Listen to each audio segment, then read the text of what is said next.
আসসালামু আলাইকুম, আমি মোহাম্মদ মেহেদি হাসান। হাওলাদার কিউবিক্সের পক্ষ থেকে সকলকে স্বাগতম। আজকে আমরা আছি ফরিদপুর জেলার সালথা উপজেলার খারদিয়া কাজীপাড়া কাজীবাড়িতে। এখানে আমাদের রুফ টাইলস দিয়ে একটি বাড়ি করা হয়েছে। সম্পূর্ণ চালটা রুফ টাইলস দিয়ে করা। এখানে এই চালটায় কোনো ছাদ দেওয়া হয় নাই, আমাদের রুফ টালি দিয়ে সম্পূর্ণ কাজটি করা হয়েছে। এই ভিডিওটা আমরা সম্পূর্ণ দেখাবো যে কিভাবে রুফ টাইলস দিয়ে ছাদবিহীন ঘর করা হলো। বিস্তারিত এখন আমরা ভিডিওটা দেখাবো।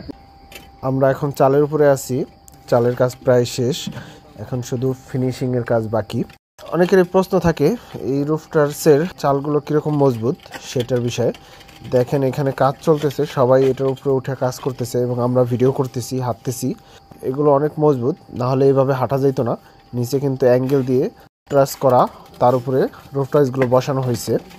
অনেকের আরও একটা প্রশ্ন থাকে এগুলোতে পানি পড়বে কিনা। ইউটিউবে আমাদের আগের ভিডিওতে প্রশ্ন করছেন, তার উত্তর হচ্ছে না, পানি পড়বে না। যদি ভালোভাবে ভালো মিস্ত্রিতে কাজ করান সেই ক্ষেত্রে কখনোই পানি পড়বে না। এই ক্ষেত্রে আমরা মিস্ত্রি সাপোর্টটাও দিয়ে থাকি, আমাদের কাছে ভালো মিস্ত্রি পাবেন এবং রুফ টালিও পাবেন এবং অ্যাকোরেট মাপের। দেখেন কাজটা আপনারা চোখে দেখলেই বুঝতে পারবেন কতটা অ্যাকোরেট হয়েছে, কতটা সোজা হয়েছে। পানি পড়ার কোনো চান্স নেই এবং নিচে প্লিং বোর্ড লাগানো আছে, ওইটা নিচে গিয়ে আপনাদের দেখাবো।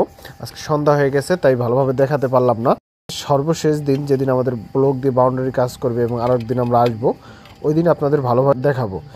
দেখেন কতটা চমৎকার লাগছে চায়না রুফ টাইলস 1216। এটা আপনাদের কারো প্রয়োজন হলে আমাদের সাথে যোগাযোগ করতে পারেন ডিসক্রিপশন বক্সে দেওয়া নাম্বারে। আমাদের ঠিকানা হবিগঞ্জ ব্রিজ, হবিগঞ্জ হাট সংলগ্ন, বাহাদুরপুর, মাদারীপুর সদর। কারো প্রয়োজনে যোগাযোগ করতে পারেন।